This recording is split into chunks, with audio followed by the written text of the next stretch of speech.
Halo Tribuners, selamat siang. Anda sedang menyaksikan live update Tribun News edisi Minggu 28 November 2021. Siang ini akan kami sajikan informasi teraktual dan menarik yang dilaporkan secara langsung oleh reporter lapangan kami. Bersama saya Meisa Desirait, inilah live update selengkapnya. Penunjukan politikus Nasdem Ahmad Saroni menjadi ketua pelaksana Formula E di Jakarta disebut menyiratkan tujuan politis. Hal tersebut disampaikan pengamat politik dari Lingkar Madani Indonesia, Ray Rangkuti. Ray menilai ada agenda politik Nasdem di balik Formula E demi menyongsong pemilihan gubernur atau Pilgub DKI 2024 mendatang. Untuk info selengkapnya akan disampaikan rekan Dionysius Arya Bimasuci, wartawan Tribun Jakarta, yang kini sudah terhubung bersama kami. Halo Dion. Iya, halo rekan Mei. Silakan dengan informasi Anda dapat Anda jelaskan siapa sebenarnya sosok dari Ahmad Saroni ini. Iya Mei, jadi Ahmad Saroni ini merupakan seorang politikus dari Partai Nasdem. Dia kini menjabat sebagai Wakil Ketua Komisi 3 DPR RI. Selain itu, kini ia juga menjabat sebagai Sekjen Ikatan Motor Indonesia atau IMI. Sebelum menjabat sebagai anggota DPR RI, Ahmad Saroni ini dikenal dengan sebutan Crazy Rich Tanjung Priok. Begitu Mei. Ya, kemudian bagaimana pendapat pengamat soal penunjukan Saroni sebagai Ketua Pelaksana Formula E di Jakarta? Ya, pengamat politik Lingkar Madani Indonesia, Ray Rangkuti ini menilai ada agenda politik Nasdem di balik penunjukan Saroni sebagai Ketua Pelaksana Formula E di Jakarta. Menurutnya, Nasdem ingin mengorbitkan sosok Saroni untuk pemilihan gubernur pada 2024 mendatang. Apalagi belakangan kita tahu juga hubungan antara Gubernur Anies dengan Nasdem ini terlihat cukup dekat. Hal ini bisa terlihat dari kehadiran Anies di berbagai kegiatan yang diselenggarakan oleh Nasdem. Begitu, Mei. Lalu bagaimana peluang Saroni di Pilgub DKI mendatang? Ya, peluang Saroni untuk maju di Pilgub 2020 mendatang memang cukup besar. Ray menilai Saroni ini disiapkan oleh Nasdem untuk maju sebagai calon wakil gubernur di Jakarta pada 2024 mendatang. Terlebih sosoknya ini sudah cukup dikenal oleh warga Jakarta, khususnya di Jakarta Utara, dan juga penunjukannya sebagai ketua pelaksana Formula E ini disebutkan oleh Ray, ini menjadi peluang besar bagi Saroni untuk lebih dikenal oleh warga Jakarta sekaligus menaikkan elektabilitasnya menjelang Pilgub 2024 mendatang. Begitu, Mei. Baik, terima kasih Dion dari Tribun Jakarta atas laporan Anda. Selamat bertugas kembali. Kita beralih ke informasi selanjutnya, Saudara. Berdalih tidak punya uang untuk membayar utang, Ibnu Khoir, pria 21 tahun warga Kabupaten Mesuji, nekat melakukan penjambretan. Ia menjambret mahasiswi yang sedang berboncengan sepeda motor di Jalan Pangeran Diponegoro, Kota Bandar Lampung. Ibnu dan temannya Wahyu kemudian berhasil ditangkap pihak kepolisian beberapa hari setelah kejadian. Untuk info selengkapnya akan disampaikan rekan M. Joviter Husin, wartawan Tribun Lampung yang kini sudah terhubung bersama kami. Halo Joviter. Halo Mei. Silakan dengan informasi Anda bagaimana kronologi kasus penjambretan yang dilakukan tersangka Ibnu Khoir ini. Ya, untuk kronologisnya sendiri itu dilakukan oleh tersangka Ibnu pada pekan lalu. Adapun alasan Ibnu melakukan penjambretan adalah karena terlilit hutang. Adapun hutang tersebut berupa satu buah ponsel milik tersangka Wahyu. Nah, untuk melunasi hutang tersebut, Ibnu tega melakukan penjambretan yang dilakukan di Jalan Diponegoro. Adapun dari aksi tersebut, tersangka Ibnu mendapatkan 2 buah ponsel dari korbannya. Begitu, Mei. Lalu seperti apa proses penangkapan terhadap kedua tersangka ini? Ya, pasca kejadian korban melaporkan ke Polresta setempat dan langsung dilakukan penyidikan. Berselang 3 hari dari kejadian, jajaran di Reskrim Polda Lampung berhasil mengamankan tersangka Wahyu dan tersangka Ibnu. Adapun dari keterangan Wahyu diketahui bahwa eksekutor dari penjambretan tersebut dilakukan oleh Ibnu yang tak lain adalah teman Wahyu sendiri. Demikian, Mei. Baik, terima kasih Joviter atas laporan Anda. Selamat bertugas kembali. Kita beralih ke informasi selanjutnya, Saudara. Mantan Kepala Desa Muara Batu-Batu, Kecamatan Rundeng, Kota Subulu Salam, pada Jumat 26 November, resmi ditahan penyidik unit tindak pidana korupsi Polres Subulu Salam. Penahanan tersangka berinisial MS tersebut terkait kasus dugaan tindak pidana korupsi dana desa tahun anggaran 2018 hingga 2020. Dijelaskan ada 5 penyimpangan yang dilakukan tersangka MS berdasarkan hasil pemeriksaan. Untuk info selengkapnya akan disampaikan rekan Khalidin, wartawan Serambi News yang kini sudah terhubung bersama kami. Halo Khalidin. Halo Mei. Silakan dengan informasi Anda, bagaimana perjalanan kasus dugaan korupsi dana desa ini? Ya, selamat siang untuk pemirsa Tribun News dimanapun berada. Kasus penyelewengan dana desa, dugaan penyelewengan dana desa hingga ditangani oleh aparat kepolisian ini sudah berawal dari 2019. Namun kasus ini semakin mencuat di saat 2021. Ya, kasus ini sendiri berjalan sekitar hampir 9 bulan untuk penanganannya di kepolisian. Saat itu sebenarnya aparat kepolisian, khususnya dari unit Tipikor, Satreskrim Polres Subulu Salam mulai menangani sekitar Januari.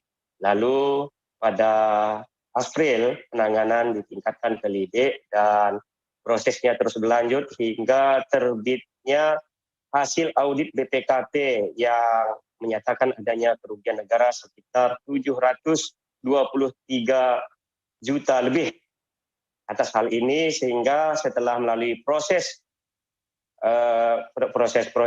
di kepolisian pemeriksaan hingga adanya gelar perkara di Polda Aceh, maka tepat pada Kamis 25 November 2021 lalu itu Satreskrim Polres Kota Subulu Salam menetapkan mantan kepala desa berinisial MS berumur 47 tahun sebagai tersangka kasus dugaan korupsi dana desa 2018-2020.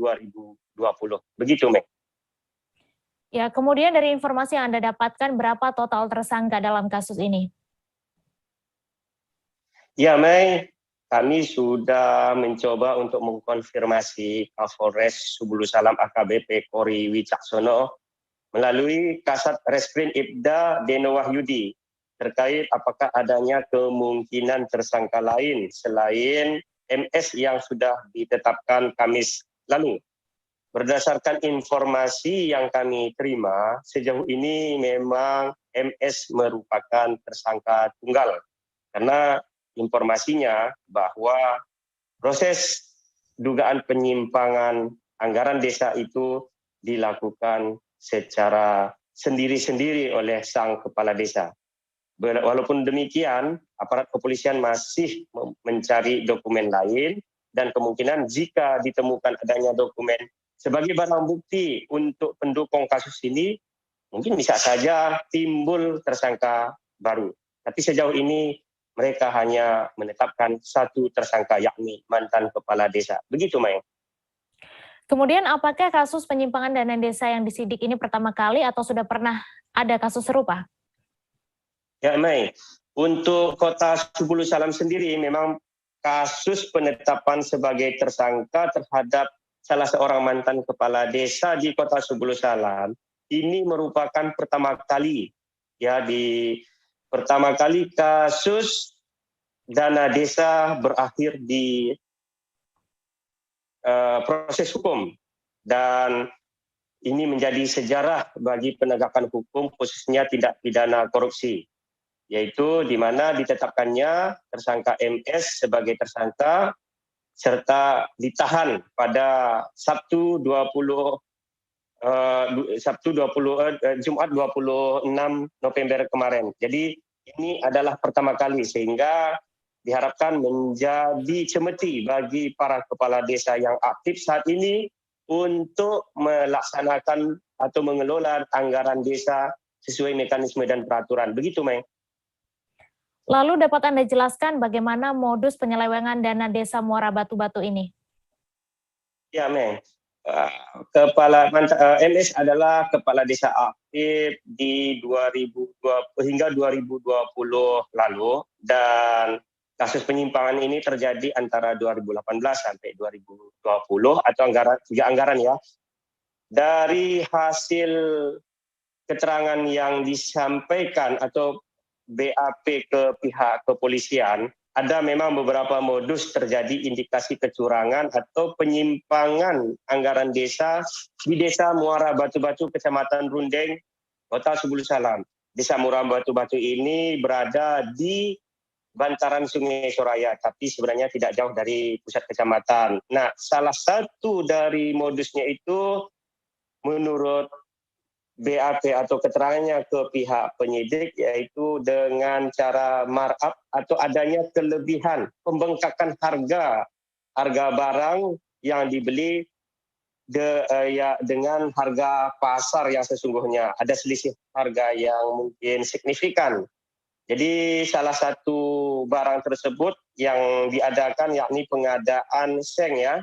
Seng itu informasinya dihargai sekitar 90.000 per lembar. Sementara harga pasarnya sekitar 63.000. Kami sempat menanyakan kepada kepala desa kenapa menaikkan harga. Sang mantan kepala desa memberikan penjelasan bahwa sebenarnya harga itu masih di dalam batas wajar. Menurutnya dia tidak melebihi standar harga Pemko. Jadi untuk proses-proses pengadaan di daerah itu sebenarnya ada juga dibuat ya standarnya, ada standar yang dikeluarkan oleh pemerintah dan menurut sang mantan kepala desa bahwa dia masih belum melampaui standar harga Pemko. Sementara standar harga Pemko itu per lembarnya seng 7 kaki dihargai 106.000. Begitu Mei. Dan modus lain ada kwitansi bodong ya, kwitansi kosong. Mungkin begini, ada pengeluaran yang dicatatkan, namun barangnya atau bukti pengeluaran itu hanya selembar kertas tanpa jelas penerimanya atau penggunaannya. Kemudian ada juga program atau pengadaan lain termasuk adanya bantuan-bantuan yang seharusnya tersalur untuk masyarakat sebagai penerima ternyata tidak disalurkan, malah dijual kembali ke toko-toko yang ada di Kota Subulu Salam. Jadi inilah antara lain modus-modus penyimpangan dana desa yang merugikan negara sekitar 723 juta lebih itu, rekan Mei. Baik, terima kasih Khalidin atas laporan Anda. Selamat bertugas kembali. Ya, terima kasih. Kami akan kembali seusai jeda sejenak, saudara. Tetap di live update. Oke, apa kabar Bang Arif di sini untuk strateginya? Kalau saya sendiri di Gimik 37 ini yang semalam baru mulai, Apa yang saya dirasakan udah Kapten Hitam? Sebenarnya aku nggak ngerasa itu penangkapan atau penggerebegan atau apapun itu. Karena gitu, posisinya aku kriteria. Jadi kita mengenal disebut dengan stroke yang tidak berdarah dengan stroke yang berdarah. Stroke yang tidak berdarah itu biasanya ditandai dengan adanya penyumbatan. Kalau itu terjadi di sini mungkin pikirnya tidak ke situ kali ya. Tapi kalau di Korea atau di Kamboja itu ada beberapa paper yang saya itu Mas, ya. Dulunya tukang koran. Oh gitu ya. Tukang koran. Ya, saya baca itu Pak. Tuh kan pernah baca kan? Ya. Jadi kalau saya jadi pangdam itu udah bersyukur banget. si anak ini dijadikan sebagai tersangka begitu. Ya, kalau ini kita bicara yang di luar kasus Bongombo ya. Dengan nama hujan shower, di mana terdapat batas jelas antara daerah hujan dan tidak hujan yang biasanya terjadi pada fase awal mature stage atau tahap berbahaya itu Kang. Jadi mulai artinya terjadinya perlembekan. Nah itu untuk penetrasi akan sulit begitu ya. Dok, saya ini menurut saya memang tidak mudah, bukan urusan tanah diambil. Kalau misalnya Amerika Serikat sekarang, Rasulullah mengatakan dalam sebuah hadis bahwa Terima kasih Anda masih menyaksikan live update.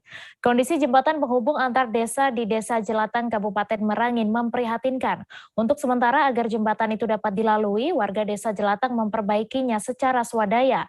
Meski demikian, kondisi itu dikhawatirkan akan menimbulkan korban jiwa sebab perbaikan dilakukan seadanya. Untuk info selengkapnya akan disampaikan rekan Darwin Sijabat, wartawan Tribun Jambi yang kini sudah terhubung bersama kami. Halo Darwin.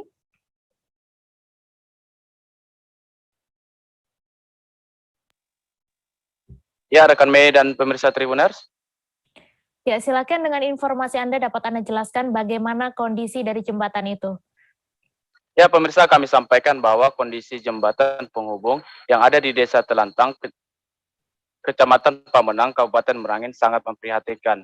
Sehingga pengendara yang melintasi jalan tersebut atau jembatan tersebut harus sangat berhati-hati.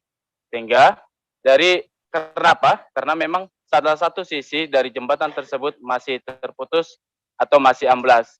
Sehingga dikhawatirkan ketika pengendara yang tidak berhati-hati ketika melintas dari jembatan ini, dikhawatirkan akan terjatuh ke bawah karena jembatan yang diperbaiki tersebut masih seadanya. Seperti itu rekan Mei. Ya, kemudian kira-kira apa penyebab jembatan itu bisa rubuh dan kapan rubuh dan apakah sudah sering rubuh memang? Ya, pemirsa, kami sampaikan bahwa jembatan itu sudah sering sekali rubuh. Hanya saja yang paling parahnya terjadi pada Jumat kemarin, di mana hampir seluruh sisi dari jembatan tersebut amblas ke bawah. Dan ini sudah sering diperbaiki oleh masyarakat secara swadaya. Namun, kerap kali jembatan ini rubuh hingga karena dari termakan usia oleh jembatan ini tersebut yang dibangun sejak sekitar tahun 1994 dan rubuhnya jembatan ini juga dipengaruhi dari angkutan yang melintas dari jembatan tersebut sekitar kurang lebih 100 ton setiap harinya yang mengangkut dari buah-buah sawit. Seperti itu rekan Mei dan pemirsa. Kemudian dapat Anda jelaskan seperti apa perbaikan yang telah dilakukan? Ya, kami jelaskan bahwa perbaikan yang dilakukan oleh masyarakat selama ini dari sejak setahun silam, bahwa perbaikan yang dilakukan itu hanya seadanya yang dilakukan itu berkat dari kerjasama antara pemuda dan masyarakat sekitar yang secara sukarela membangun jembatan tersebut secara swadaya, sehingga kekuatan daripada jembatan tersebut seadanya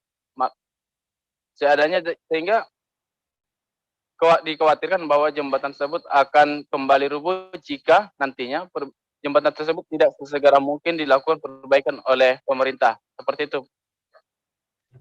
Baik, Tribuners, wartawan kami juga telah menghimpun wawancara dengan Ketua Karang Taruna Desa Jelatang, Kecamatan Pamenang. Berikut tayangannya untuk Anda. Dari kemarin sekitar jam 1:30 lah. Ini sudah sering terjadi roboh, Pak? Sudah sering, Pak, tapi ya ambruknya yang parah kemarin itu. Sejak ini diperbaiki dari ini seperti apa nih, Bang? Kita mau perbaiki. Perbaikinya ya sistem swadaya masyarakat kerjasama dari Desa Mentawak Baru, SPC, Desa Jelatang dan pemuda. Sudah pernah kita sampaikan ke pemerintah melalui pihak desa? Sudah pernah, sering sekali. Apa tanggapan pihak pemerintah desa? Ya, sampai saat sekarang belum ada tanggapannya. Apa nih ini harapan kita nih, Bang? Harapan kita apa nih? Harapannya semoga jembatan kami dibangun karena apa, ini akses jalan ini satu-satunya. Ini jembatan ini masih tidak dibangun karena lumpuh ekonomi masyarakat. Kita beralih ke informasi selanjutnya, Saudara. Dinas Perikanan Kota Jayapura telah menjangkau sebanyak 2.139 nelayan melalui 3 program unggulan pemberdayaan nelayan. 3 program unggulan tersebut diantaranya pengembangan perikanan tangkap, perikanan budidaya, serta penguatan daya saing produk perikanan. Dari ketiga program unggulan tersebut, 2.139 nelayan yang tersebar di berbagai distrik yang ada di Kota Jayapura telah merasakan manfaatnya. Untuk info selengkapnya akan disampaikan rekan Aldi Bimantara, wartawan Tribun Papua yang kini sudah terhubung bersama kami. Halo Aldi. Iya, halo Mei dan juga Tribuners. Dari Jayapura, Papua dilaporkan Dinas Perikanan Kota Jayapura meluncurkan 3 program unggulannya berbasis pemberdayaan nelayan di Kota Jayapura. Mei dan juga Tribuners, hingga kini dilaporkan sebanyak 2.139 nelayan telah merasakan manfaat dari program tersebut. Kepala Dinas Perikanan Kota Jayapura, Matei Sibi, mengatakan program tersebut bertujuan untuk memberikan penguatan kepada para nelayan terlebih di masa pandemi COVID-19. Mei. Iya, Aldi, melalui 3 program unggulan dari Dinas Perikanan Kota Jayapura ini, kemudian apa bantuan apa sajakah yang sudah diberikan kepada nelayan di sana? Iya, Mei dan juga Tribuners, memang Dinas Perikanan Kota Jayapura saat ini memiliki 3 program unggulan, yakni pengembangan perikanan tangkap, perikanan budidaya, dan penguatan daya saing produk perikanan. Berdasarkan wawancara saya bersama Kepala Dinas Perikanan Kota Jayapura, Matei Sibi, disebutkannya memang melalui program perikanan tangkap ini ada sekira 2.000 nelayan yang berhasil dibina. Bantuan yang diberikan kepada para nelayan ini berupa bantuan kapal motor, alat penangkap ikan, jaring, dan juga kebutuhan lainnya. Mei. Kemudian bagaimana respon nelayan di Kota Jayapura setelah menerima bantuan ini? Iya, Mei, memang berdasarkan wawancara saya bersama salah satu nelayan di Kampung Nelayan Hamadi, Distrik Jayapura Selatan, Kota Jayapura, Papua, bernama Bapak Hans Hamadi, dirinya mengaku bersyukur atas bantuan kapal motor dan juga alat penangkap ikan yang diberikan Dinas Perikanan Kota Jayapura kepadanya. Mei dan juga Tribuners, ia juga berharap ke depan pendampingan melalui program-program Dinas Perikanan seperti ini dapat terus dijalankan dan juga berlanjut guna pemberdayaan dan juga kesejahteraan para nelayan yang ada di Kota Jayapura. Mei. Iya, kemudian ke depannya setelah sukses dengan 3 program unggulan ini, kemudian adakah gebrakan selanjutnya dari Dinas Perikanan Kota Jayapura, Aldi? Iya, Mei, memang berdasarkan wawancara saya bersama Kepala Dinas Perikanan Kota Jayapura, Matei Sibi, dirinya menyebutkan ke depan pihaknya akan memfokuskan sekira 71 unit pusat pengelolaan ikan yang telah dibentuk di Kota Jayapura dan sekitarnya. Ini dimaksudkan ya dari dibentuknya 71 unit pusat pengelolaan ikan di Kota Jayapura ini agar nantinya para nelayan di Kota Jayapura dapat berdaya saing dan unggul dalam menghasilkan produk-produk perikanan serta sejahtera secara perekonomian keluarga. Dan memang dikatakannya juga bahwa melalui 3 program unggulan ini nantinya para nelayan yang ada di Kota Jayapura didorong penguatan ekonominya dan didorong dalam artian membentuk koperasi begitu. Mei, demikian untuk sementara dari Jayapura, kembali ke Anda di studio. Baik, Tribuners, wartawan kami juga telah menghimpun wawancara dengan Kepala Dinas Perikanan Kota Jayapura. Berikut tayangannya untuk Anda. Ya, terima kasih. Kita dari Dinas Perikanan ada 3 program unggulan kita, yaitu pengembangan perikanan tangkap, perikanan budidaya, dan penguatan daya saing produk perikanan. Nah, untuk perikanan tangkap sendiri, kita kurang lebih ada 2.000 lebih nelayan yang kita bina. Itu terdiri dari nelayan asli Papua dan non Papua, dan kita bina selama ini dengan pendampingan maupun dukungan sarana dan prasarana produksi perikanan untuk mereka. Kemudian kita juga mendorong mereka untuk tergabung di dalam atau memiliki kelembagaan berupa koperasi maupun kelompok berbadan hukum. Nah, perhatian pemerintah sejauh ini yang sudah dilakukan adalah untuk nelayan bantuan kapal motor di bawah 5 groston, kemudian alat bantu penangkapan ikan berupa alat pancing, kemudian jaring, terus kemudian untuk alat bantu alat penangkapan ikan. Kemudian untuk alat bantu penangkapan ikan berupa toolbox kita bantu, kemudian GPS dan Kita beralih ke informasi selanjutnya, Saudara. Kepala Dinas Pekerjaan Umum dan Perumahan Rakyat atau PUPR Kabupaten Bulungan melakukan kegiatan bersih-bersih atau drainase saluran air di Jalan Salak. Hal tersebut lantaran banyak titik saluran air di Jalan Salak yang tersumbat dan terjadi genangan saat musim hujan. Kepala Dinas PUPR Kabupaten Bulungan Hairul menyampaikan untuk menangani drainase 1 Kabupaten Bulungan ini masih mengalami kendala transportasi. Untuk info selengkapnya akan disampaikan rekan Jorgi Santana Silalahi, wartawan Tribun Kaltara yang kini sudah terhubung bersama kami. Halo Jorgi. Ya, halo Mei, selamat siang. Ya, selamat siang. Silahkan dengan informasi Anda, apa kesimpulan dari kegiatan bersih-bersih tersebut?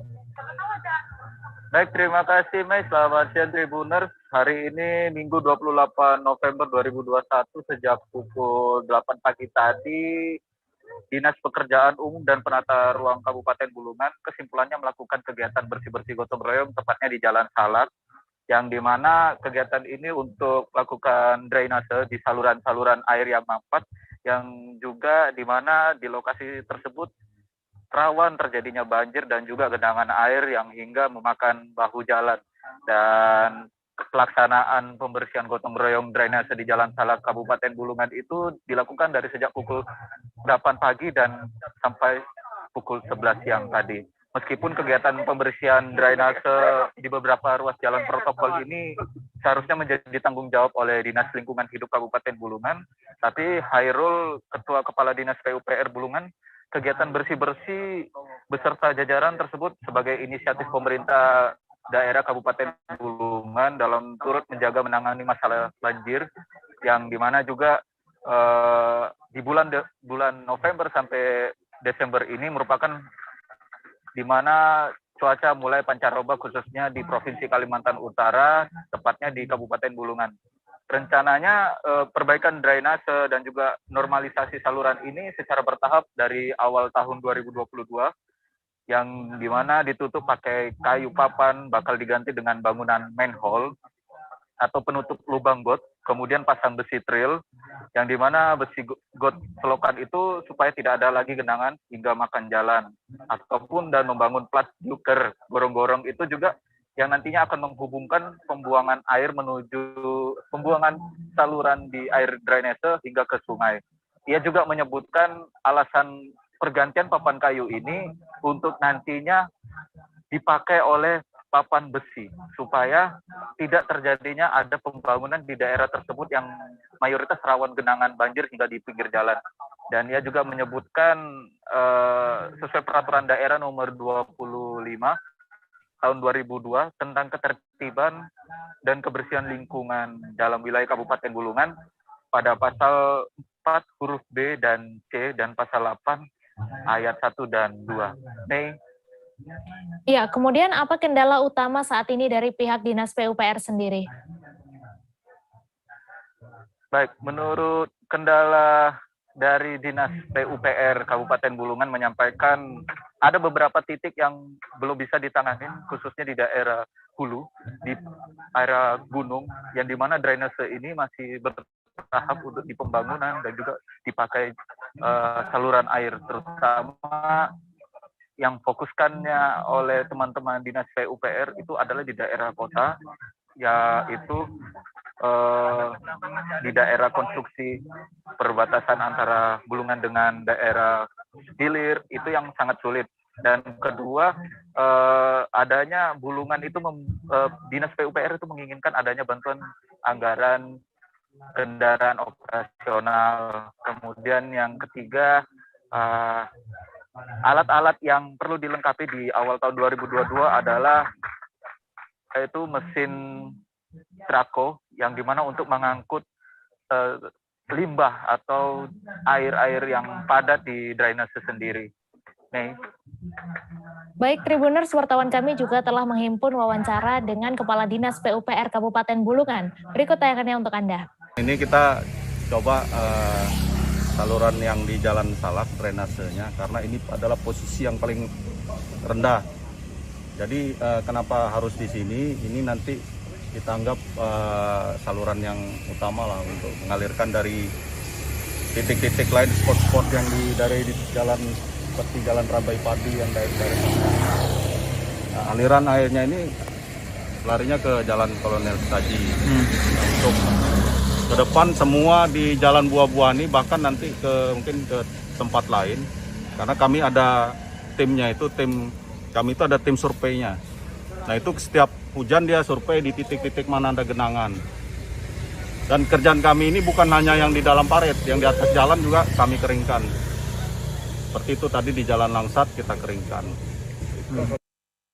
Kita beralih ke informasi selanjutnya, Saudara. Atlet Muay Thai Kabupaten Oku Timur berhasil memborong 21 medali pada Pekan Olahraga Provinsi Sumsel 2021 Oku Raya. Perolehan 21 medali tersebut dengan rincian 8 emas, 5 perak, dan 8 perunggu. Cabang olahraga Muay Thai ini termasuk dalam penyumbang medali emas tertinggi untuk Oku Timur. Untuk info selengkapnya akan disampaikan rekan Edo Pramadi, wartawan Tribun Sumsel yang kini sudah terhubung bersama kami. Halo Edo. Ya, rekan Mei. Silakan dengan informasi Anda bagaimana proses jalannya pertandingan cabang olahraga Muay Thai dalam Porprov Sumsel 2021 ini. Oke, baiklah. Untuk Pekan Olahraga Provinsi Sumsel 2021 ini dibuka sejak tanggal 21 dan akan ditutup pada hari ini, yakni pada tanggal 28 November 2021. Nah, untuk cabang olahraga Muay Thai sendiri itu pertandingannya dilangsungkan di Balai Rakyat Pemda Oku Timur. Nah, untuk pertandingan Muay Thai itu digelar dalam beberapa hari hingga akhirnya kemarin itu laga final pada tanggal 27 November. Nah, sejak dari awal hingga akhir laga pertarungan dari masing-masing kabupaten kota itu memberikan pertandingan yang baik, tidak ada kendala. Namun memang pada saat pertandingan itu ada beberapa atlet yang mengalami yang cedera seperti itu, sehingga langsung dibawa cepat oleh petugas medis ke rumah sakit untuk mendapatkan perawatan. Namun secara keseluruhan pertandingan cabang olahraga Muay Thai itu berlangsung dengan lancar dan aman. Untuk Oku Timur sendiri itu mendapatkan 21 medali, baik itu dari gabungan dari medali emas, perak, dan perunggu. Demikian. Kemudian berapa target sebenarnya yang dipasang untuk atlet Muay Thai di Oku Timur ini?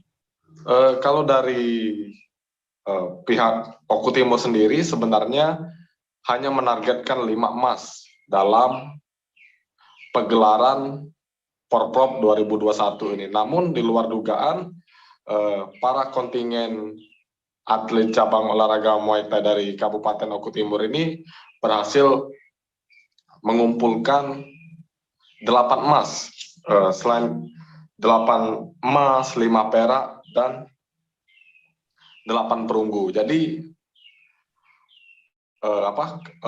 Ketua Pengurus Cabang Muay Thai Oku Timur sendiri, Reza Rokan, menyebutkan bahwa anak-anak asuhannya itu semuanya melebihi target. Begitu, Mei.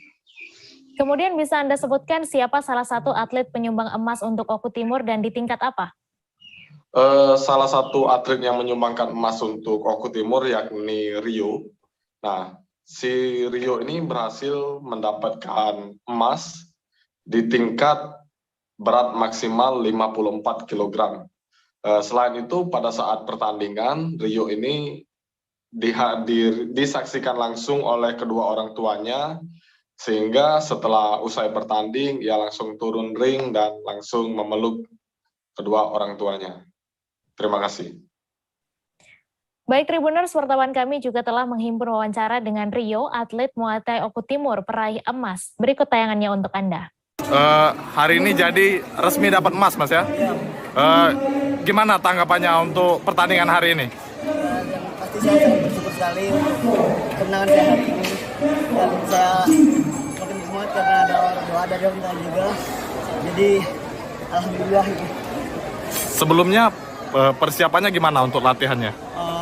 Kemarin itu persiapan kami ada sekitar lebih dari 4 bulan lah untuk persiapan latihan Porprov ini di BK10. Di mana tuh? Di tempat kediaman Bapak Reza. Oke. Mas, sebelumnya sempat mengira nggak bahwa akan dapat emas atau gimana? Ya mengira mendapat emas itu sepertinya sedih ya, cuman bagaimana caranya sih kita berusaha sekuat tenaga karena disupport dari kedua orang tua juga. Jadi alhamdulillah ini tadi mendapatkan juara 1. Ini di tingkat apa, Mas? Tingkat Porprov, Mas. Porprov berapa kilo? Apa, Mas? Berapa kilogram? Maksimal 54. Oke, Ibu. Ibu dari Rio, gimana, Bu? Apa yang ingin disampaikan sama Rio, Bu? Bapak aja, Pak.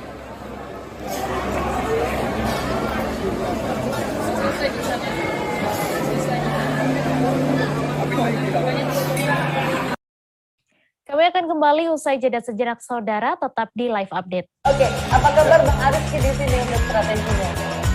Kalau saya sendiri di Jumip 37 ini yang semalam baru mulai, saya udah pasti. Sebenarnya aku nggak ngerasa itu penangkapan atau penggerebegan atau apapun itu. Karena gini loh, posisinya kriteria. Jadi kita mengenal disebut dengan stroke yang tidak berdarah dengan stroke yang berdarah.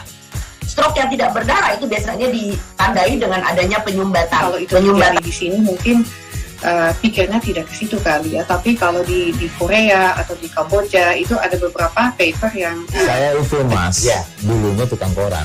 Oh gitu ya. Tukang koran. Ya saya baca ya Pak. Tuh kan pernah baca kan? Ya. Jadi kalau saya jadi pangdam itu udah bersyukur banget. Kak, si anak ini dijadikan sebagai tersangka begitu. Ya kalau ini kita bicara yang di luar kasus Situbondo ya. Dikenal dengan nama hujan shower, di mana terdapat batas jelas antara daerah hujan dan tidak hujan yang biasanya terjadi pada fase awal mature stage atau tahap berbahaya itu Kang. Jadi mulai artinya terjadinya perlembekan. Nah itu untuk penetrasi akan sulit gitu ya. Dok saya ini menurut saya memang tidak mudah, bukan urusan tanah diambil. Kalau misalnya Amerika Serikat sekarang, Rasulullah mengatakan dalam sebuah hadis bahwa berpuasa di 6 hari Syawal itu. Oke, apa kabar Bang Ariski di sini untuk strateginya? Kalau saya sendiri di Jumip 37 ini yang semalam baru mulai, saya udah sebenarnya aku nggak ngerasa itu penangkapan atau penggerebegan atau apapun itu. Karena gini loh, posisinya aku kriteria. Jadi kita mengenal disebut dengan stroke yang tidak berdarah dengan stroke yang berdarah. Stroke yang tidak berdarah itu biasanya ditandai dengan adanya penyumbatan. Kalau itu terjadi di sini mungkin pikirnya tidak ke situ kali ya. Tapi kalau di Korea atau di Kamboja itu ada beberapa paper yang saya itu mas, ya dulunya tukang koran. Oh gitu ya. Tukang koran. Ya saya baca ya Pak. Tuh kan pernah baca kan? Ya.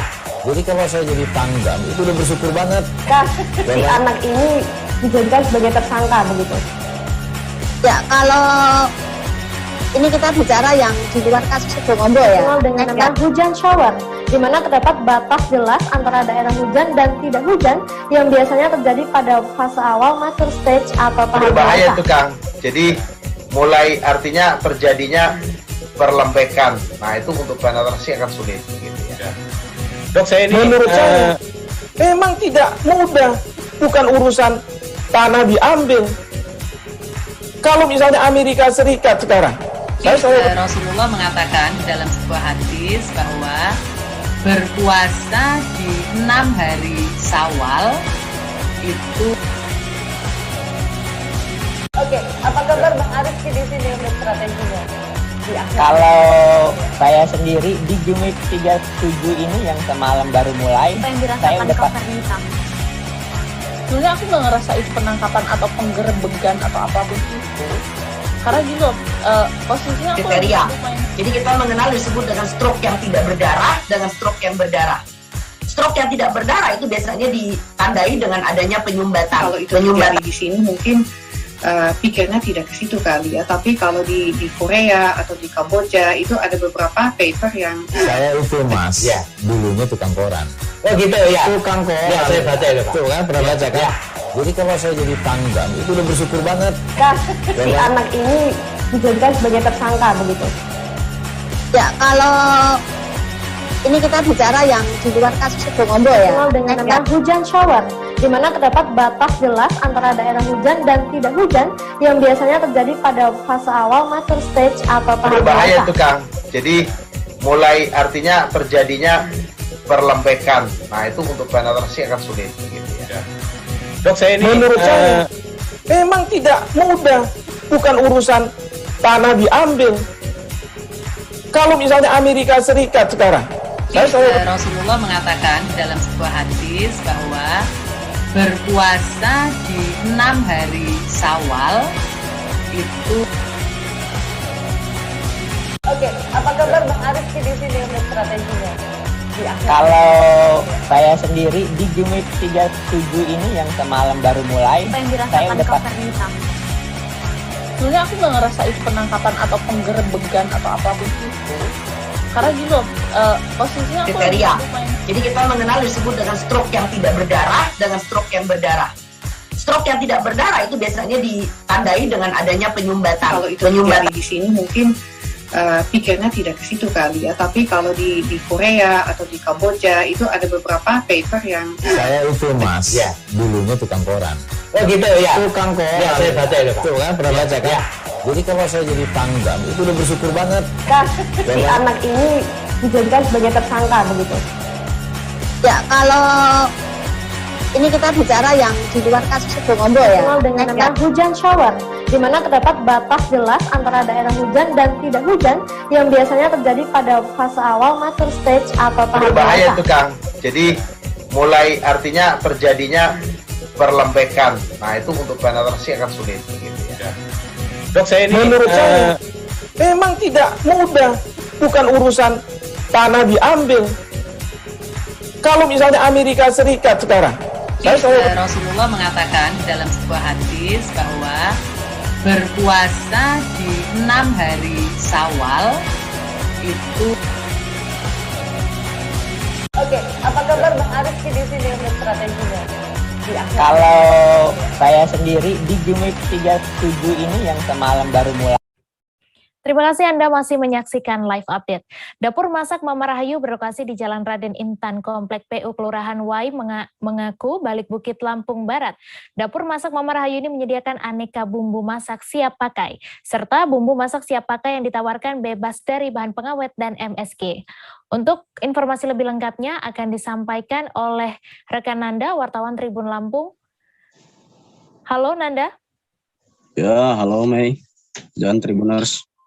Ya, silakan dengan informasi Anda, apa yang spesial dari Dapur Masak Mama Rahayu ini, dan ada menu apa saja di sana? Yang spesial dari Dapur Masak Mama Rahayu ini, di sana menyediakan berbagai macam bumbu masak siap pakai yang bebas dari bahan pengawet dan MSG.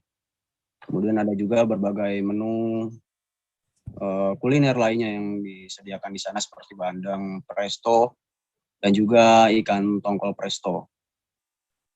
Demikian, Mei. Lalu bagaimana tarif dari menu-menu di Dapur Masak Mama Rahayu? Apakah selain makan di tempat bisa juga dipesan?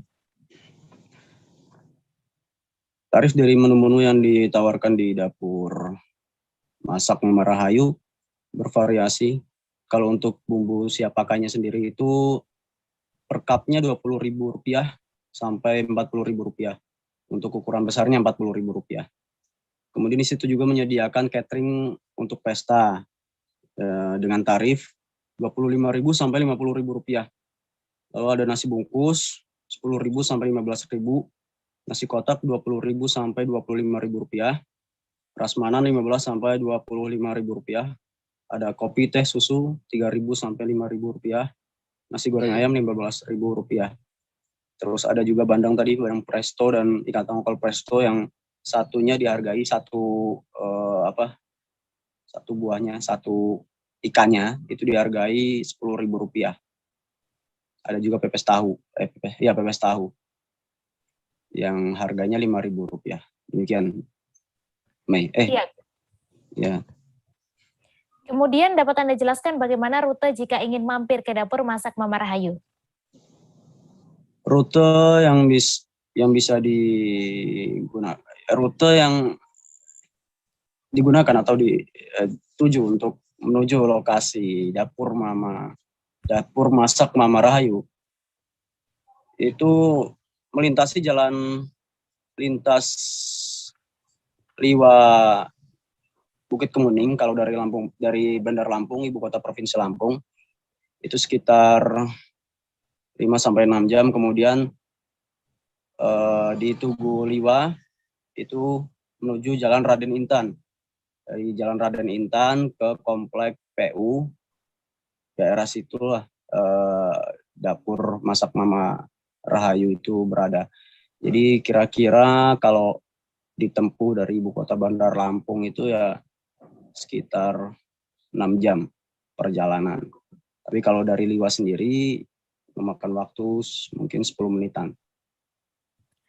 Baik, terima kasih Nanda atas laporan Anda. Selamat bertugas kembali. Ya. Kita Kita beralih ke informasi selanjutnya, Saudara. Beberapa desa di Kabupaten Musirawas Utara, Sumatera Selatan sudah memasuki musim panen buah durian.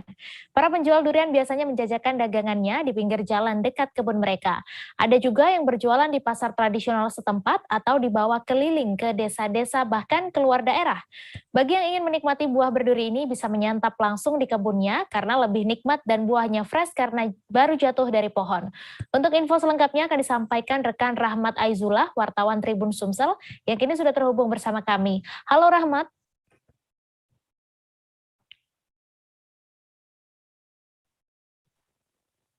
Halo, Mai. Iya, silakan dengan informasi Anda bagaimana keseruan menikmati buah durian di kebunnya langsung. Iya, Mei dan Tribuners. Jadi untuk menikmati libur akhir pekan ini, para penikmat buah durian tidak ada salahnya jika mampir di beberapa kebun durian di Kabupaten Musirawas Utara. Mengingat saat ini beberapa desa sudah mulai memasuki musim panen buah durian. Itu seperti di Desa Aringin, Kecamatan Karangdapo, ada juga di Desa Mandiangin, Kecamatan Rawasilir. Beberapa desa juga kami temukan sudah memasuki panen buah durian, yaitu di Desa Karanganyar dan Karangwaru di Kecamatan Rupit. Jadi keseruan para penggemar buah durian ini, mereka bisa menikmati langsung buah duriannya itu di kebunnya. Begitu buah durian ini jatuh, para pembeli atau penikmat buah durian bisa langsung merasakan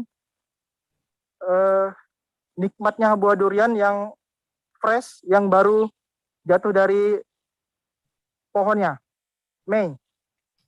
Ya, kemudian buah durian yang dipanen ini jenis apa saja dan berapa kisaran harganya, Rahmat? Ya, kami tadi sudah berbincang dengan beberapa penjual buah durian ini. Mereka biasanya menjajakan dagangannya di pinggir jalan, tidak jauh dari kebun mereka. Untuk jenis buah durian sendiri di sini, di Kabupaten Musirawas Utara ini, banyak macamnya. Itu diantaranya itu ada durian montong, ada juga durian tembaga, durian emas, kemudian ada juga durian kuningan, ada juga bahasa setempat, bahasa di desa-desa di sini, itu mereka menyebutnya ada durian bakul, durian buntal, kemudian ada juga durian jelojo, dan masih banyak lagi. Mei. Kemudian untuk harganya sendiri, karena sekarang ini sudah memasuki musim panen yang cukup banyak, jadi harganya sudah mulai turun dibandingkan sebelumnya. Itu sekarang bisa dibeli dengan harga 10.000 per buah. Namun ada juga yang harganya cukup tinggi, yaitu seperti jenis durian montong ini, harganya mencapai 60.000 per buah. Demikian, Meng. Ya, kemudian selain dimakan langsung, adakah olahan makanan lain dari buah durian ini, Rahmat? Ya, jadi di Kabupaten Musirawas Utara, Sumatera Selatan ini ada beberapa olahan makanan yang terbuat dari bahan dasarnya durian. Jadi buah durian ini selain dimakan langsung, maksud kami bisa dibuat jenis makanan lain seperti dodol durian, kemudian ada juga gula durian. Kemudian durian ini juga bisa dijadikan lauk pauk begitu oleh masyarakat di sini. Salah satu jenis lauk yang cukup terkenal di daerah ini, yang bahan dasarnya dari durian asli, yaitu namanya biasa disebut dengan gulai durian. Nah, jadi gulai durian ini kalau masyarakat di sini menyebutnya itu gulai tempoyak atau gulai jehu. Kemudian juga ada sambal durian di sini juga. Meng. Baik, terima kasih Rahmat atas laporan Anda. Selamat bertugas kembali. Kita beralih ke informasi selanjutnya, Saudara. Sulawesi Tengah memiliki keindahan alam menakjubkan yang bisa dikunjungi wisatawan. Pegunungan, pantai, hingga budayanya memiliki daya pikat tersendiri. Apalagi jika Anda berkunjung ke Kota Palu, Sulawesi Tengah, tak lengkap rasanya jika tidak mendatangi Matantimali. Desa ini berada di Pegunungan Gawalise yang memiliki ketinggian sekitar 1.500 meter dari permukaan laut dan memiliki pemandangan yang luar biasa. Di bagian timur, Anda bisa melihat keseluruhan Kabupaten Sigi secara utuh dan sungai raksasa Sungai Palu yang panjang dan berkelok-kelok. Untuk info selengkapnya akan disampaikan rekan Alam Syahrir, wartawan Tribun Palu yang kini sudah terhubung bersama kami. Halo Alam. Ya, halo Mei. Silakan dengan informasi Anda dapat Anda deskripsikan keindahan Matantimali ini. Baik, rekan Mei dan Tribuners yang berada di rumah. Puncak Matantimali menjadi salah satu wisata alam di Sulawesi Tengah yang sangat direkomendasikan untuk Tribuners. Puncak Matantimali merupakan salah satu yang terbaik, di mana terletak di Desa Matantimali, Kecamatan Marawola, Kabupaten Sigi, yang berbatasan langsung dengan Kota Palu. Bagi Anda Tribuners yang ingin mencari angin segar dengan pemandangan alam bak surga, mengunjungi Puncak Matantimali ini adalah solusi yang terbaik. Hal ini dikarenakan destinasi ini berada di kawasan pegunungan dan jika berada di sekitarnya, hawa sejuk dan asri seolah-olah akan menyegarkan dan menyapa Tribuners. Selain itu, hamparan Kota Palu yang dikelilingi oleh pegunungan juga sangat jelas terlihat dari Puncak Matantimali. Apalagi jika malam hari, keindahan semakin berlipat ganda sehingga membuat siapapun pasti betah berlama-lama di Matantimali ini. Ditambah lagi, Tribuners tidak akan menemukan suguhan yang seperti ini di tempat lain di Sulawesi Tengah. Kembali rekan Mei. Ya, kemudian bagaimana kondisi jalan untuk menuju ke Matantimali? Baik, rekan Mei dan Tribuners, untuk mencapai Matantimali itu dibutuhkan waktu sekitar 1 jam dari Kota Palu. Tribuners bisa menggunakan kendaraan baik roda 2 maupun roda 4. Setelah itu hanya butuh waktu sedikit menuju puncak dengan menelusuri jalan berbatu, pinggiran yang curam, serta melewati sejumlah desa di Kecamatan Marawola Barat atau jalan utama menuju Kecamatan Pinembani, Kabupaten Sigi ini. Dalam perjalanan menuju puncak itu, Tribuners juga akan disuguhkan pemandangan berupa hamparan sawah, pegunungan Gawalise, serta lembah Palu. Dan Tribuners juga dapat menyaksikan keindahan pohon pinus ketika tiba di pegunungan Matantimali. Dan perlu diingat bahwa Tribuners saat akan ke pegunungan Timali harus mengecek kondisi kendaraan dengan baik.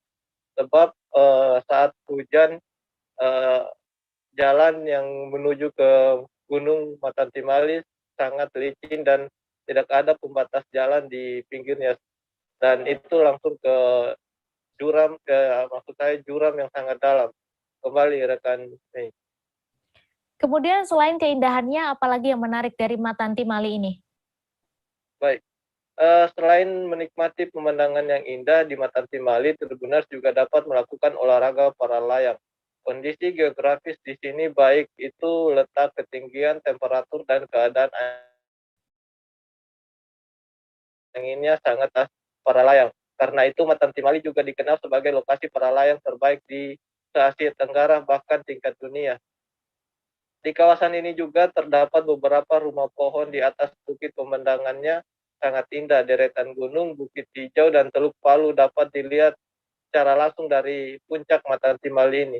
Dan pihak pengelola Puncak Matantimali juga menyediakan teropong yang namun saat Tribun Palu datang berkunjung digembok atau belum bisa dipergunakan. Kembali rekan Mei. Baik, terima kasih Alam atas laporan Anda. Selamat bertugas kembali. Kami akan kembali usai jeda sejenak, Saudara. Tetap di Live Update. Oke, apa kabar Bang Arif di sini untuk strateginya? Kalau saya sendiri di Jumip 37 ini yang semalam baru mulai, saya udah pasti. Sebenarnya aku nggak ngerasa itu penangkapan atau penggerebegan atau apapun itu. Karena gitu, posisinya aku kriteria. Jadi kita mengenal disebut dengan stroke yang tidak berdarah dengan stroke yang berdarah. Stroke yang tidak berdarah itu biasanya ditandai dengan adanya penyumbatan. Kalau itu terjadi di sini mungkin pikirnya tidak ke situ kali ya, tapi kalau di Korea atau di Kamboja itu ada beberapa paper yang saya itu mas, ya dulunya tukang koran. Oh gitu ya. Tukang koran. Ya saya baca itu Pak. Tuh kan pernah baca kan? Ya. Jadi kalau saya jadi pangdam itu udah bersyukur banget. Si anak ini dijadikan sebagai tersangka begitu. Ya kalau ini kita bicara yang di luar kasus Situbondo ya. Dengan nama hujan shower, di mana terdapat batas jelas antara daerah hujan dan tidak hujan yang biasanya terjadi pada fase awal mature stage atau tahap berbahaya itu Kang. Jadi mulai artinya terjadinya perlempekan. Nah itu untuk penetrasi akan sulit. Gitu ya. Dok saya ini menurut saya memang tidak mudah, bukan urusan tanah diambil. Kalau misalnya Amerika Serikat sekarang, Rasulullah mengatakan dalam sebuah hadis bahwa berpuasa di 6 hari Syawal itu. Oke, apa kabar Bang Arif di sini untuk strateginya? Kalau saya sendiri di Jumip 37 ini yang semalam baru mulai, saya udah sebenarnya aku nggak ngerasa itu penangkapan atau penggerebegan atau apapun itu, karena gitu posisinya aku kriteria. Jadi kita mengenal disebut dengan stroke yang tidak berdarah dengan stroke yang berdarah. Stroke yang tidak berdarah itu biasanya ditandai dengan adanya penyumbatan. Kalau itu terjadi di sini mungkin pikirnya tidak ke situ kali ya, tapi kalau di Korea atau di Kamboja itu ada beberapa paper yang saya itu mas, ya dulunya tukang koran. Oh gitu ya. Tukang koran. Ya saya baca itu Pak. Tuh kan pernah baca kan? Ya. Jadi kalau saya jadi pangdam itu udah bersyukur banget. Si anak ini dijadikan sebagai tersangka begitu. Ya kalau ini kita bicara yang di luar kasus Situbondo ya. Dengan nama hujan shower, di mana terdapat batas jelas antara daerah hujan dan tidak hujan yang biasanya terjadi pada fase awal mature stage atau tahap berbahaya itu Kang. Jadi mulai artinya terjadinya perlempekan. Nah itu untuk penetrasi akan sulit. Gitu ya. Dok saya ini menurut saya memang tidak mudah, bukan urusan tanah diambil. Kalau misalnya Amerika Serikat sekarang, Rasulullah mengatakan dalam sebuah hadis bahwa berpuasa di 6 hari Syawal itu. Oke, apa kabar Bang Arif di sini untuk strateginya? Kalau saya sendiri di Jumip 37 ini yang semalam baru mulai, saya udah sebenarnya aku nggak ngerasa itu penangkapan atau penggerebegan atau apapun itu, karena gitu posisinya kriteria. Jadi kita mengenal disebut dengan stroke yang tidak berdarah dengan stroke yang berdarah. Stroke yang tidak berdarah itu biasanya ditandai dengan adanya penyumbatan. Kalau itu terjadi di sini mungkin pikirnya tidak ke situ kali ya, tapi kalau di Korea atau di Kamboja itu ada beberapa paper yang saya itu mas, ya dulunya tukang koran. Oh gitu ya. Tukang koran. Ya saya baca itu Pak. Tuh kan pernah baca kan? Ya. Jadi kalau saya jadi pangdam itu udah bersyukur banget. Si anak ini dijadikan sebagai tersangka begitu. Ya kalau ini kita bicara yang di luar kasus Situbondo ya. Dengan nama hujan shower, di mana terdapat batas jelas antara daerah hujan dan tidak hujan yang biasanya terjadi pada fase awal mature stage atau tahap berbahaya itu Kang. Jadi mulai artinya terjadinya perlempekan. Nah itu untuk penetrasi akan sulit. Gitu ya. Dok saya ini menurut saya memang tidak mudah, bukan urusan tanah diambil. Kalau misalnya Amerika Serikat sekarang, Rasulullah mengatakan dalam sebuah hadis bahwa berpuasa di 6 hari Syawal itu. Oke, apa kabar Bang Arif di sini untuk strateginya? Kalau saya sendiri di Jumip 37 ini yang semalam baru mulai, saya udah sebenarnya aku nggak ngerasa itu penangkapan atau penggerebegan atau apapun. Terima kasih Anda masih menyaksikan live update. Kecelakaan lalu lintas maut kembali terjadi di Kabupaten Tanah Laut, Kalimantan Selatan pada Minggu 28 November dini hari. Satu unit minibus tercebur, terbalik dan tenggelam di sungai di kawasan Rawalebak dalam di desa Gunung Raja, Kecamatan Tambangulang. Semua orang yang ada di dalam mobil berwarna merah hati tersebut, 3 orang meninggal. Salah satunya adalah pejabat eselon 4 di lingkungan pemerintah Kabupaten Tanah Laut. Untuk info selengkapnya akan disampaikan oleh rekan Roy, wartawan Banjarmasin Post yang kini sudah terhubung bersama kami. Halo Roy. Ya, halo. Selamat siang, Mei. Ya, selamat siang. Bisa Anda jelaskan sekitar jam berapa laka lantas tersebut terjadi? Kemudian bagaimana kondisi mobil saat ditemukan atau dilihat warga? Ya, baik. Terima kasih. Secara persis untuk kecelakaan tersebut memang belum bisa dipastikan karena di lokasi tersebut tidak ada rumah penduduk sehingga tidak ada yang mengetahui. Apalagi diperkirakan laka lantas tersebut terjadi dini hari, barangkali sekitar pukul 00 seperti itu, karena sebelumnya ada kontak dari keluarga, lost kontak sekitar pukul 00 tersebut, sehingga memang dari pihak kepolisian juga tidak mengetahui. Sementara ini dari saksi yang melihat langsung, karena memang lokasi itu sangat sepi, tidak ada rumah penduduk, dan baru diketahui ketika sekitar pagi tadi, ketika ada pengendara yang melintas, kemudian dan juga warga sekitar melihat terkejut ketika ada di dekat sungai setempat yang merupakan di kawasan Rawalebak dalam itu ada terlihat ban mobil, karena mobil itu posisi terbalik dan tenggelam sama sekali, hanya terlihat tipis kondisi ban, hanya seperti itu yang terlihat. Demikian rekan Mei. Ya, kemudian ketiga korban itu apakah satu keluarga dan kemudian saat itu korban datang dari arah mana dan hendak kemana? Ya, 3 korban yang teridentifikasi meninggal di tempat itu merupakan 2 orang diantaranya adalah keluarga, karena 1 orang yang meninggal itu atas nama Kristiana usia 53 tahun, kemudian ada anak kecil perempuan laki-laki itu Muhammad Danis Kenzi Adiatna, itu umur 4 tahun, itu cucunya dari Kristiana. Kemudian 1 lagi perempuan dewasa bernama Aida Dwi Cahyani, ini merupakan pengasuh dari si Muhammad Kenzi tersebut. Jadi satu warga, dua orang ini berkeluarga, yang satunya adalah pengasuh yang juga rumahnya beda tempat seperti itu. Demikian rekan Mei. Kemudian bagaimana upaya Polantas dalam mengevakuasi korban dan menarik mobil dari sungai itu? Ya, begitu mendapatkan informasi dari masyarakat dan memang laka lantas ini sangat cepat menyebar di sosial media maupun di grup sosial chat.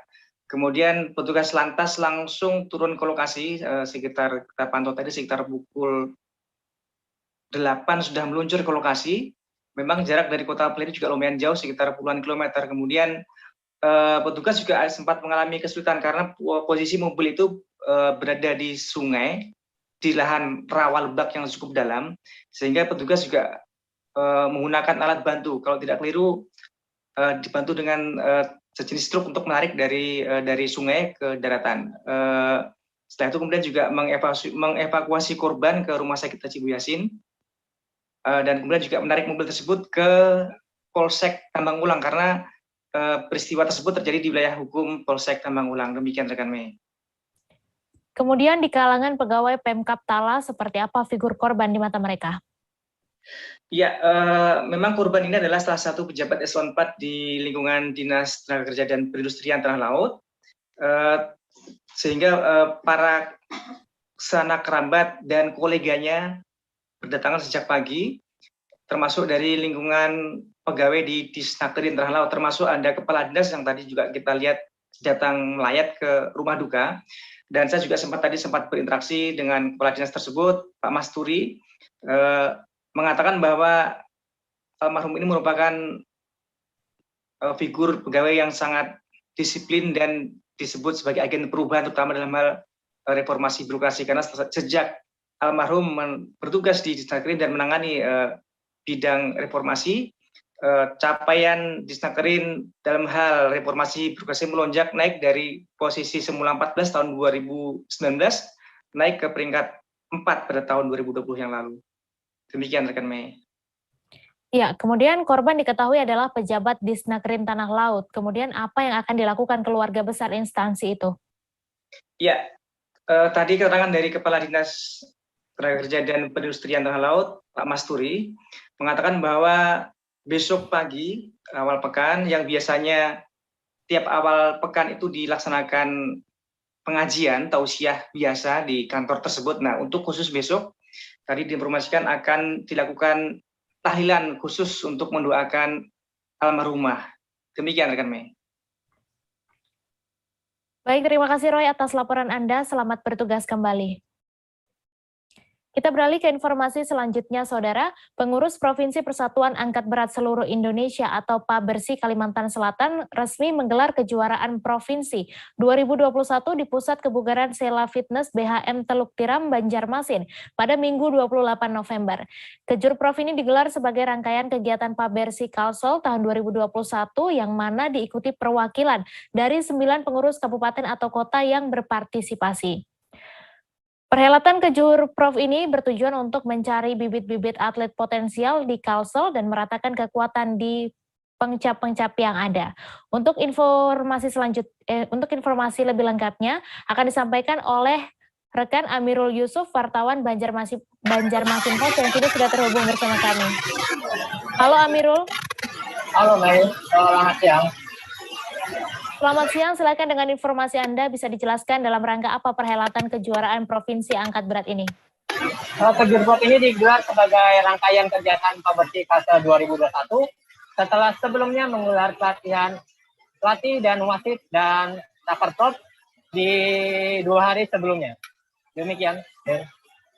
Kemudian ada berapa dan dari mana saja peserta kejuaraan Provinsi Angkat Berat ini?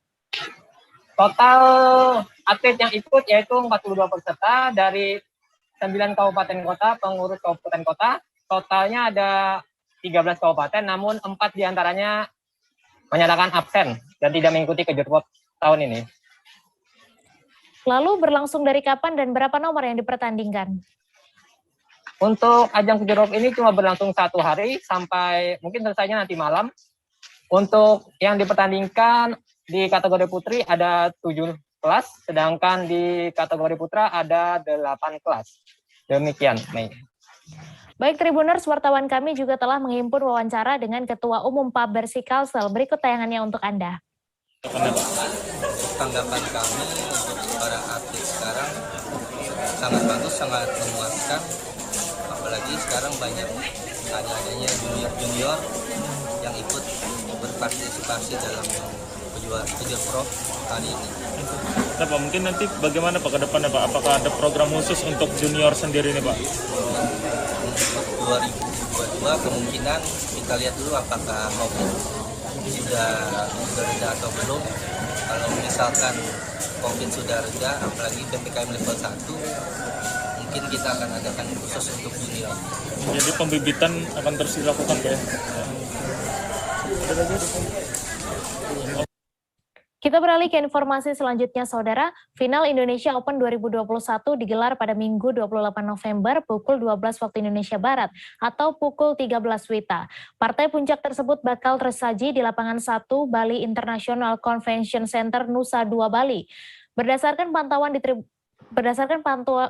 Tribun Network, aktivitas di venue pertandingan itu terlihat ramai sejak pukul 10.30 waktu Indonesia Barat. Para penyelenggara tengah menyiapkan broadcasting untuk penyiaran acara di televisi. Selain itu, announcer terdengar melakukan cek sound, lighting, atau tata lampu pun tak luput dari persiapan penyelenggara. Panggung untuk juara 1 dan 2 serta piala sudah siap dalam final turnamen level Super 1000 tersebut. Diketahui ada 5 pertandingan pada partai puncak kali ini, yang mana 2 wakil Indonesia akan berlaga. Untuk info selengkapnya akan disampaikan rekan Ramadan, wartawan Tribun Network, yang kini sudah terhubung bersama kami. Halo Rama. Halo rekan Mei. Silakan dengan informasi Anda, bagaimana persiapan penyelenggara jelang final ini? Ya, seperti diketahui, panitia penyelenggara telah melakukan persiapan sejak pukul 9 pagi tadi. para penyelenggara menyiapkan segala persiapannya untuk partai final pada hari ini, yaitu di mana panggung untuk para tamu VVIP telah disiapkan sejak pukul 10 pagi tadi. Namun tidak terisi penuh pada pertandingan kali ini. Namun tamu yang hadir tetap memperhatikan protokol kesehatan untuk menikmati partai final kali ini.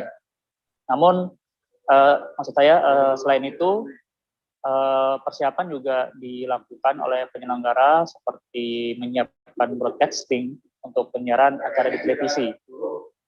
Announcer juga tadi terdengar melakukan cek sound di lapangan untuk memastikan kelancaran pada partai final kali ini. Lalu panggung untuk juara 1 dan juara 2 pun dan serta piala untuk para atlet yang bertanding pada hari ini pun sudah disiapkan oleh penyelenggara. Seperti itu, rekan Mei. Iya, kemudian dari informasi yang Anda dapatkan, ada berapa pertandingan hari ini dan siapa saja wakil Indonesia? Ya, pada partai final kali ini ada 5 pertandingan yang akan digelar pada final Indonesia Open 2021, yaitu di mana 2 wakil Indonesia akan berlaga pada hari ini. Pada partai pertama, tunggal putri, yaitu Ah Sen-yong dari Korea Selatan melawan Ratchanok Intanon sudah digelar, di mana An Se-yong berhasil menjadi juara pada turnamen kali ini setelah menumbangkan Intanon 2 game langsung dengan skor 21-17, 22-20 dalam waktu 46 menit. Pencapaian An Se-yong ini bisa dibilang mengulang prestasinya pada Indonesia Master 2021 pada pekan lalu, seperti itu. Jadi bisa dibilang An Se-yong ini menjadi juara berturut-turut, yaitu pada Indonesia Master dan Indonesia Open 2021 pada kali ini. Lalu partai kedua sedang berlangsung saat ini, yaitu di mana ganda putri andalan Indonesia, yaitu Grecia Poli, Apriani Rahayu, akan bertanding melawan pasangan ganda putri Jepang, yaitu Nami Matsuyama dan Chiharu Shida dari Jepang. Pada interval game pertama, Grecia Apriani berhasil memenangi laga dengan skor 11-10. Lalu di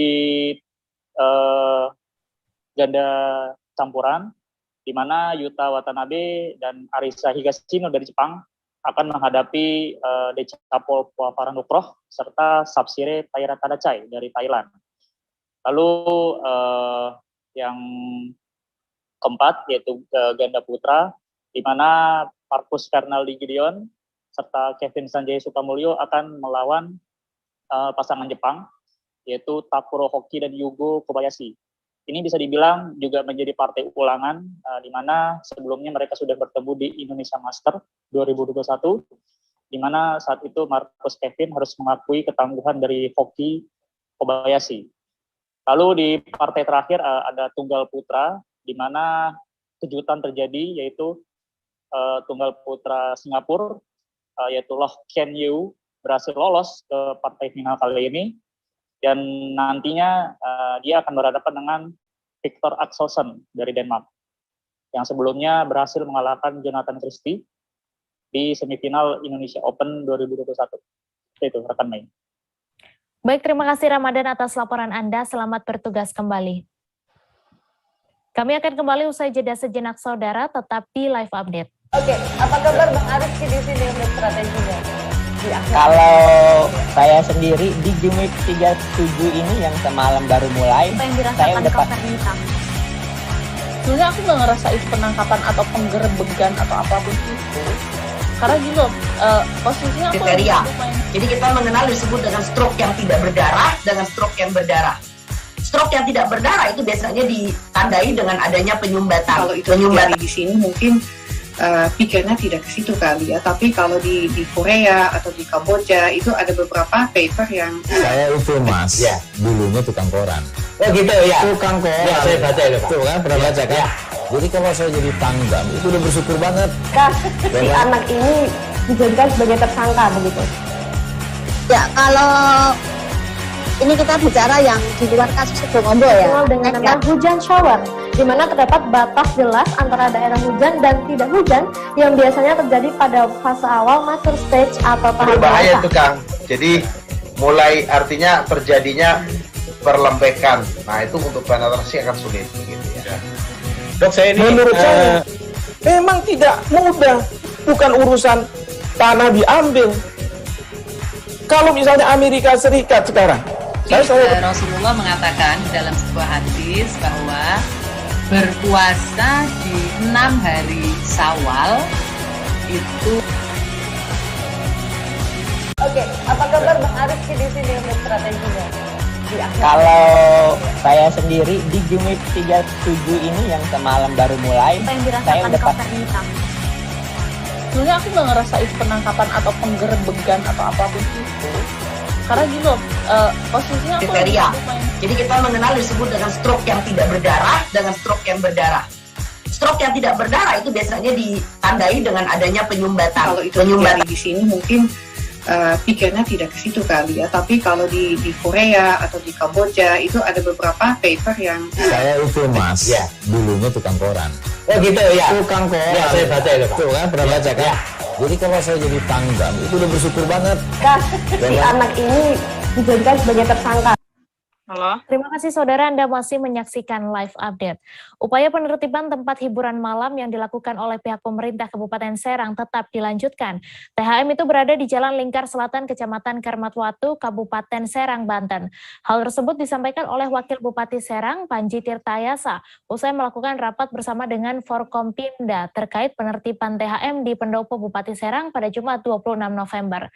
Untuk kabar selengkapnya akan disampaikan rekan Desi Purnamasari, wartawan Tribun Banten yang kini sudah terhubung bersama kami. Halo Desi. Ya, halo rekan Mei. Iya, silakan dengan informasi Anda berapa personel yang akan diturunkan. Ya, baik, terima kasih. Sebelumnya memang pemerintah Kabupaten Serang telah berupaya untuk menertibkan tempat hiburan malam yang ada di Jalan Lingkar Selatan, Kecamatan Kramatwatu, Kabupaten Serang tersebut. Namun rencana penertiban tersebut memang tidak berjalan lancar lantaran adanya ormas serta karyawan dan juga pemandu lagu yang turut menolak pembongkaran tersebut. Maka dengan demikian pemerintah Kabupaten Serang terus berupaya untuk melanjutkan penertiban hiburan malam tersebut yang memang rencananya akan dilakukan pada Selasa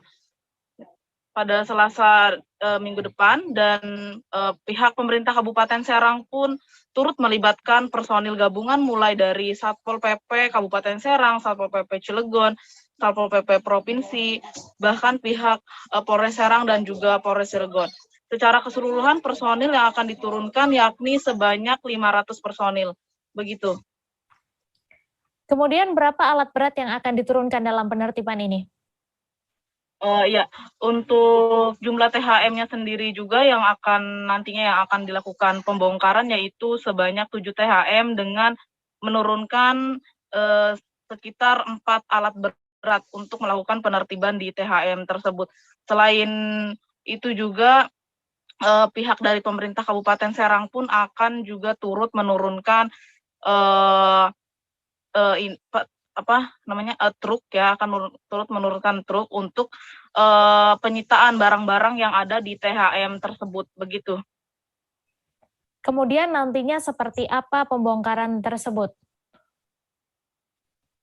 Ya, untuk pembongkarannya sendiri, Wakil Bupati Serang Panji Tirtayasa menegaskan bahwa pembongkaran tersebut tidak akan merusak bangunan konstruksinya karena memang dikhawatirkan pihak pengelola akan mempergunakan kembali THM tersebut dengan sebagaimana fungsinya, yakni ya bukan diperuntukkan bagi THM namun diperuntukkan bagi resto, begitu. Dan nantinya juga akan turut dilakukan pengosongan, namun memang pembongkaran tidak akan merusak konstruksi bangunan tersebut.